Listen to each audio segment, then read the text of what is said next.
Hello, we are the Audio Enthusiasts.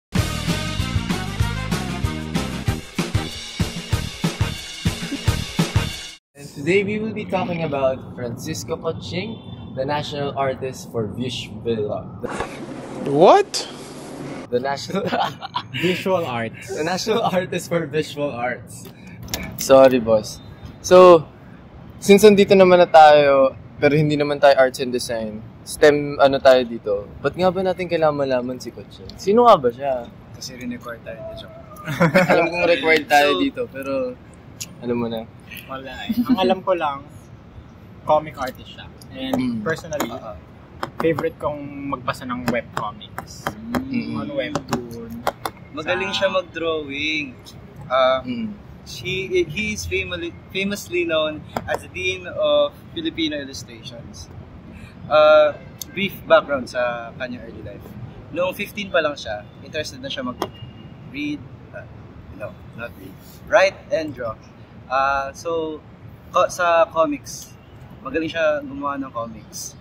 And yung first character na nagawa niya is si Bing Bigotillo.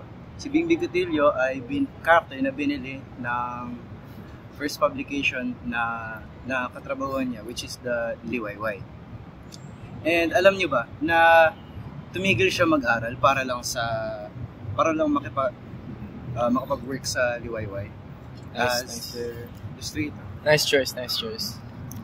And nung education nung time na dapat nag-aaral siya, ang naging mentor niya sa larangan ng pag-draw is si Tony Velasquez and si Francisco Reyes. Nung nagsimula naman ng kanyang career, mga unang works niya ay noong 1935, ang Marabini. Na ka-work naman niya dito is ang Bahaghari Magazine. Trivia, alam niyo ba na every week kailangan niyang gumawa ng 3 novels. Siya yung magsusulat, siya rin yung mag-draw. Galing naman.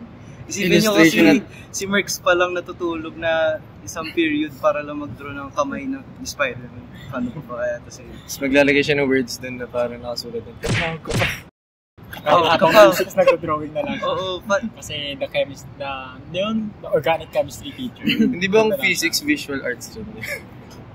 Ano ba naging influence? may drawing. Influence. Ano naging influence niya? Bakit niya nagustuhan yung arts? Influence niya, yung tatay niya, si Gregorio Coching. Del Pilar.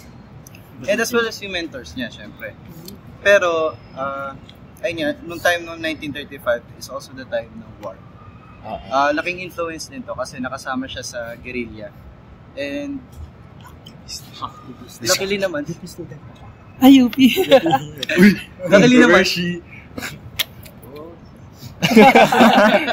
luckily naman, nabuhay siya, nag-survive siya. Okay. Anong klase aktivista siya? Wala ko lang chat. Ano? No comment. No comment. Not here. Baka matagpo tayo. So, ayun. Hindi po kami komunista, sorry. Naging malaking influence siya sa pagdodrawing niya. Kasi yung mga katawan nung dinadraw niya, yung masculinity mas pumped, yung muscles mas defined, yung skin tone May kulay. mas malala yung skin tone, ganun. And mas naging cinematic. Ganun.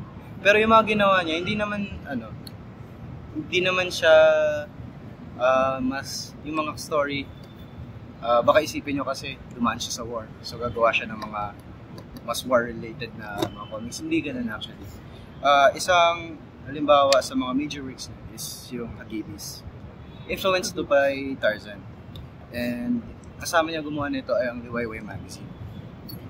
Na-adapt siya, nagawa siyang movie noong 1937. Starred by Fernando Poe Sr. and Oscar del Rosario. Trivia. FPS. Trivia ulit. Trivia. Dami ko alam no. Alam niyo ba, na-reject niya yung Marvel at DC. Kasi Masyado siya magaling. So, sobrang galing niya. Rineject niya yung Marvel at DC, yung dalawang pinakamalaking. Mas magaling pa siya kay Stanley. Oo, mas magaling. Mas matanda. Dito pa. Ayun. Bakit niya ginawa yun? Ginawa niya yun kasi mahal niya yung bansa natin. Yan, mahal niya yung bansa. Gusto niya gawin niya yung sarili niyang publications, his own way, and in his own country.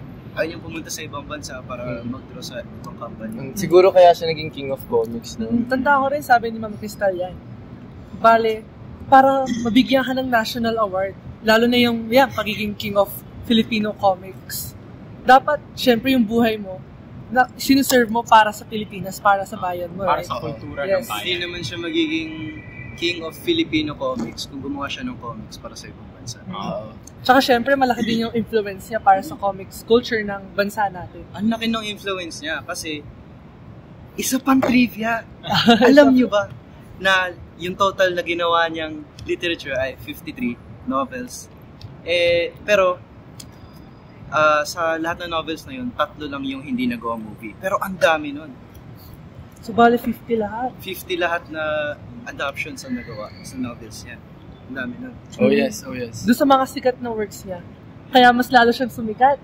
Siyempre, kung nagandahan naman yung mga tao, bakit hindi mamimimit yung mga tao na magbasa pa ng iba niyang gawa? Oo. So, ayun, as time went on, nag-mentorship siya, tumulong siya sa mga young artists, tinulungan niya yung mga aspiring gumagawa ng aspiring illustrators. Yeah. Siguro kasi, di ba naging king of Filipino comics siya. Siguro may awards siya, no, and recognitions. Isa na rin din yung national artist. Tapos, kaya siya naging national artist kasi doon mo malalaman na yung beauty ng writing and illustrating talaga pinagsama siya. Kasi, gaya nga ng sinabi kanina, writing gives you the words to express what's on your mind. And yung illustration naman, it gives life to those words. So parang dalawang paraan na siya ng pagkukwento, tapos sabay mo siyang ginagawa. So, hanga ako kasi dati, wala naman masyadong technology nun.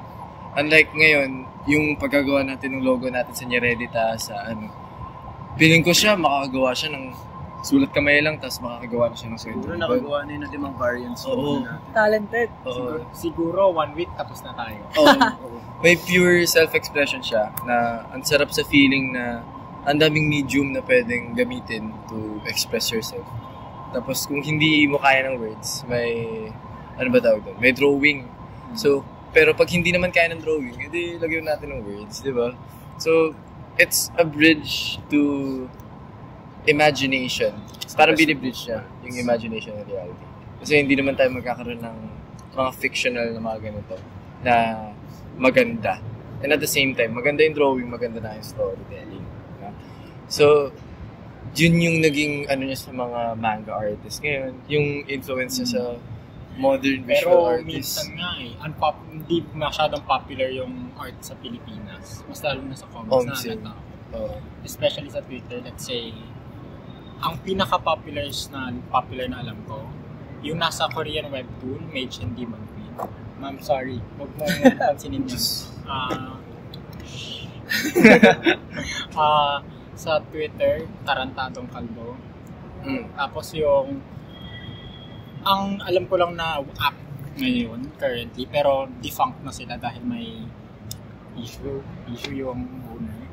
Penlab, kung alam niyo. So, doon ako dati nagbabasa from ang jowa kong Crosswise to... May jowa ka? Ay, hindi.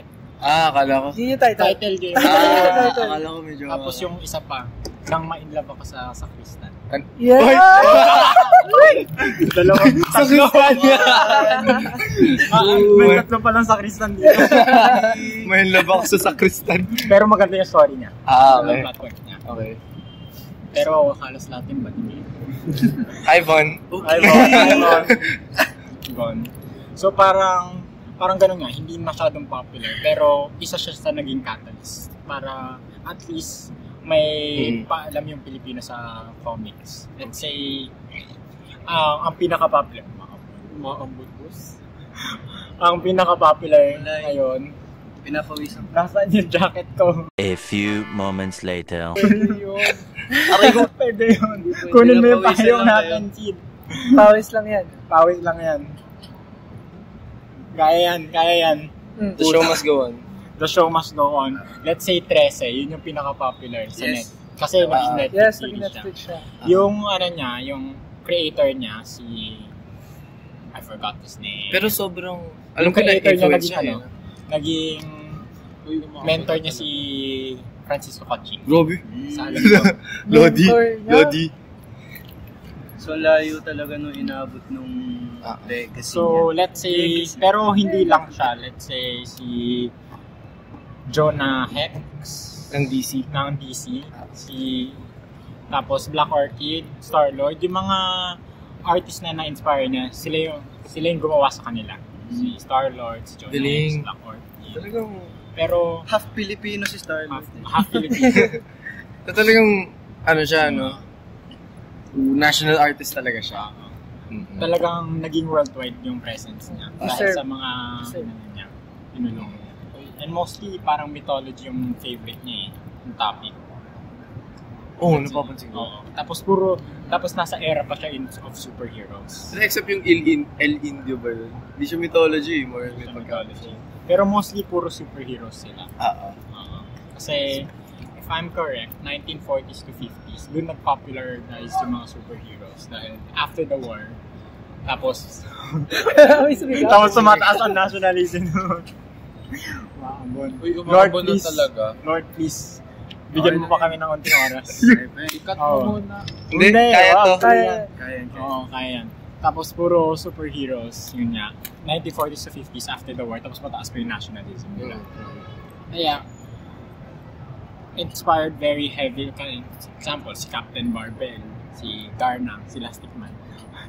Natin influence. Dahil kay Coaching. Mostly, yun yung era ng works niya.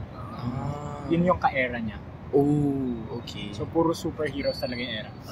One eternity later. Si Pedro Penduko, sino ba yun yung asawa ni, Sarah Geronimo? Hindi niya napanood yun. Hindi, sorry. Sorry.